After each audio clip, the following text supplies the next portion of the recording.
Is it just me who seems to go through patches of fitting the same job week in, week out?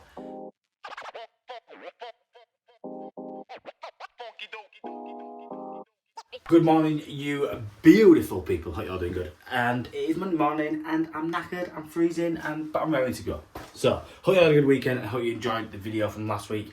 If you haven't watched it already, there is a brand new giveaway in partnership with Trade Help and Tool Station. So head over and go watch that video and get involved in the giveaway. Today, we are not working with a boiler. We're fitting another downstairs toilet. Is it just me who seems to go through patches of fitting the same job week in, week out? So yeah, let's crack on and get another downstairs toilet fit. This is a childminder's house, and as you can tell by all the toys, this is a spare room, which we're going to convert into just a standard toilet. There's no basin going in here, just a toilet, just for the kids, just to use and save them arguing about that they want the toilet and there's too many people at the toilet. So extra toilet helps. So enough of me blabbering. I'm going to drill a 4-inch hole through there. I'm going to get my cold from this pipe here, so I can just drop it down, clip it along the wall and connect up. Should be easy enough. Just standard toilet, concrete floor, so drill into the floor, and it's a prefab outhouse sort of thing, so shouldn't take much drilling, all being well. And then outside we've got cast plastic, so what we'll do is we'll just get our height of our T, cut down there, we'll put a rubber bung, what you call them, rubber sleeve, connect onto our T, and then just run plastic up until our connection here. We could reuse that, I suppose. We might even reuse that if we take that out of there. We'll see if it fits. We could reuse that and then run it across and then straight through. I'm hoping to go through here because the customer thinks that they did some structural work on this piece here. They cut it out in the past and put some metal supports in. So I'm hoping I'm going to be on here somewhere, but we'll see. So we'll head in, get all tools in, start coring. We all love coring. And then, yeah, once a cord, I can show you us fitting the toilet.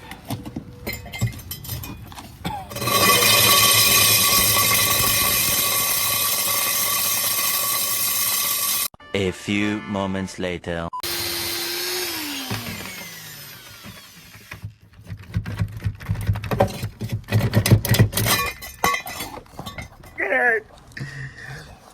There's no better feeling when that core drill pops through the wall. If you're anything like me, you hate coring. All done. Yeah, right, so what we're going to have to do, we'll get some 4-inch stuff out of the van. I may have to chip around here to get this into the wall. Some people are going to say, and they're going to comment them below, you should drill a 6-inch hole, flue snug. I didn't have the flue snug on me, so I do have a 6-inch hole core bit, but I didn't get a flue snug, and I had to go to the merchants. So I've got some sand and cement in the van. I was going to chisel it around, sand and cement it back up, and they can paint it. I think she's on about getting the whole house painted at some point, so it's fine. Customer's happy with me to do that. So we'll do that and get the soil stack all built up, and then we can start looking at getting the toilet in place.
wall stack is all done, except for the clips. So there's a bit of a problem with the clips. So obviously because it was cast iron stacked before, a bit like there, right at the top there, it stuck out from the wall with this, where how they used to clip them, with this big bullnose connection here.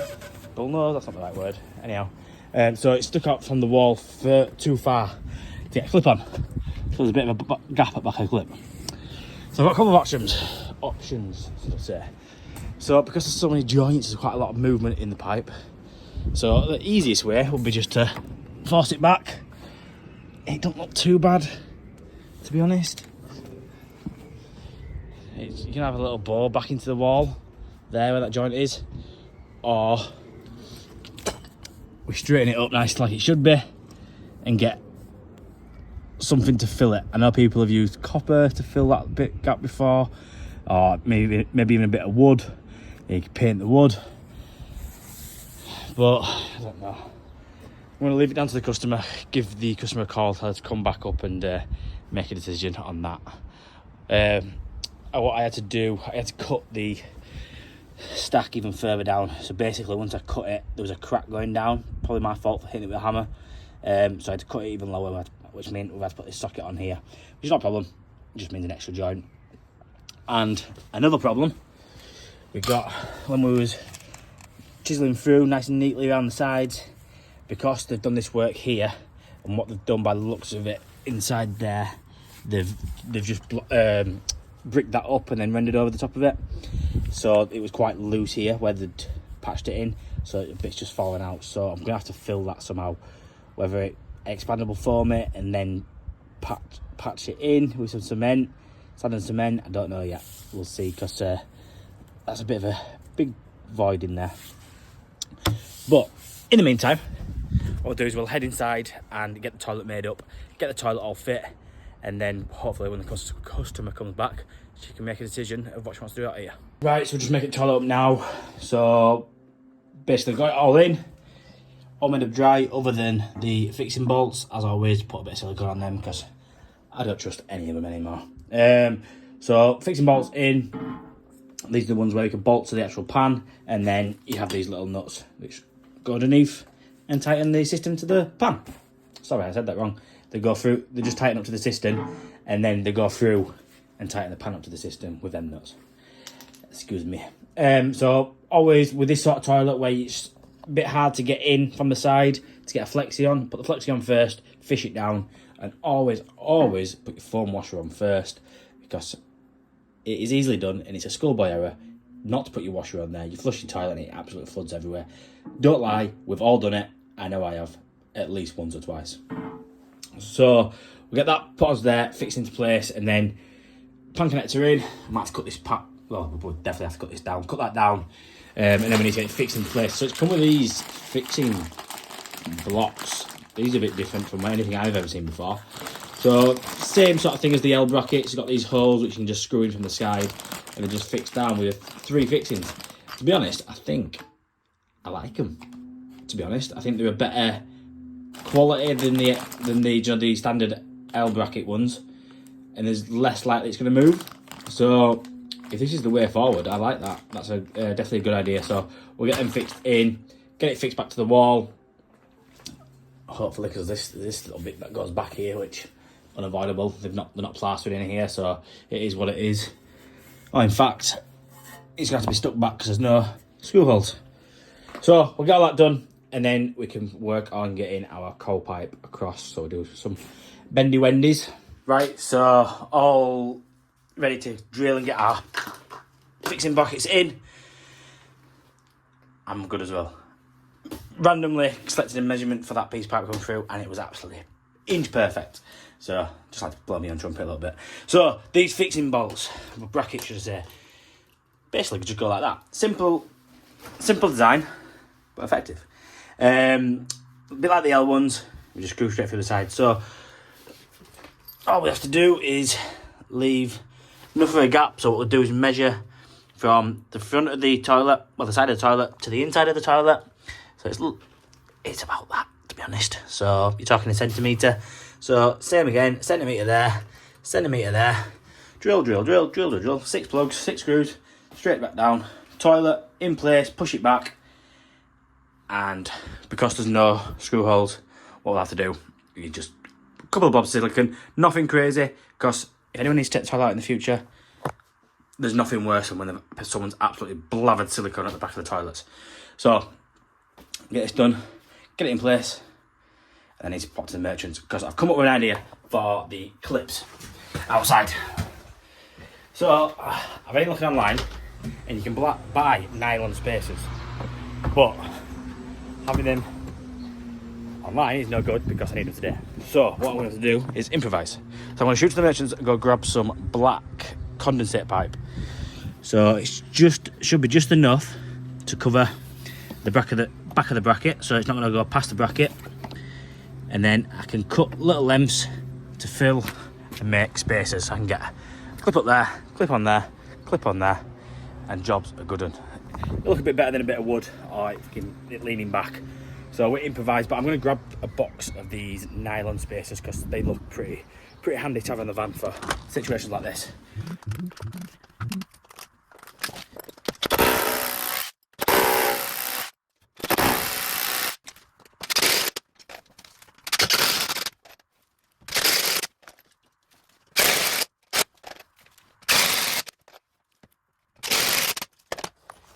Gotta say, I do like these.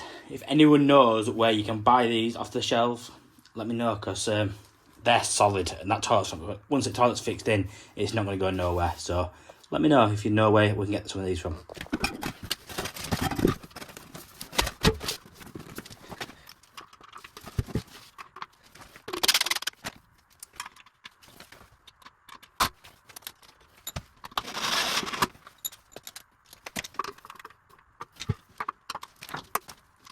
I say as well, manufacturers, you need to sort your act out. GC Rocks on Instagram pointed out last week, no one ever uses these plastic plugs. Look at all that plastic that gets thrown in the bin. Waste of energy, waste of plastic, and it ends up in landfill. Manufacturers, you start doing something about it. No one uses screws, no one uses the plugs. Don't waste your time. So, clips are early, I'm going to try and get this pipe in one piece, try bend it. So what I'm going to do is I'm going to have an isolation valve here, so I can go straight from here across 90 up, so bend 90, and then I just need to offset it up to that cold pipe there. So it's not overly complicated, but if you're anything like me, you're not a master at bending pipe, so we'll probably mess it up. So we'll film it, let's have a laugh.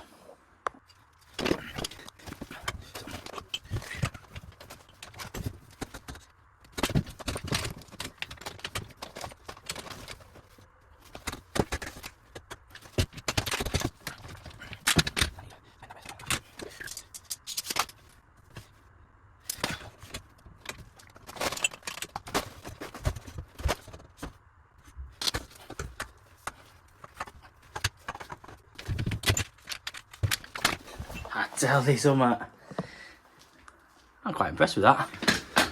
For someone that's not that good at bending pipe. And I don't know what we're doing with that. It's such a small area, trying to bend that pipe were a nightmare. But we did it. Offset, so I just need to cut that down. Cut it there. Isolation valve on. Need to put a little, get a bit of copper, put a little kink on it. And then we'll have to elbow up to the flexi. I can't think of the word then. So we'll probably do that first, get the side done first, and then we can make the connection to the cold. Hopefully, fingers crossed, because I've not had much luck with it recently. There's no water in the pipes, and we can solder onto it. I think we should be okay. Now I've showed you this a million times before, but I'm going to show you a million one times more. This is the Monument sweat box. It's what I use for all my sweat stuff and my soldering stuff. It's great for situations like this where I need to do a bit of soldering out of place. And this little clamp holds the pipe in place, stops it from moving. This is a silicone rubber, so it doesn't melt the box. And it stores everything I need to. All tools in that side, all dirty stuff in this side. Hold your gas bottle, flux brush. It's great. Highly recommend it, Monument sweat box.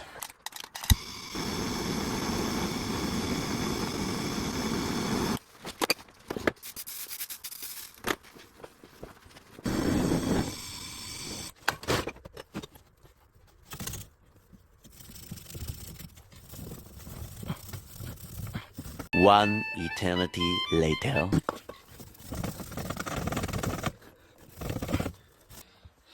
Finally, they should make painted pipes illegal, especially with gloss paint. What a nightmare. Right, we get this clipped in place. Cut that. Hopefully we can solder. If not, compression tee. Job's a good one.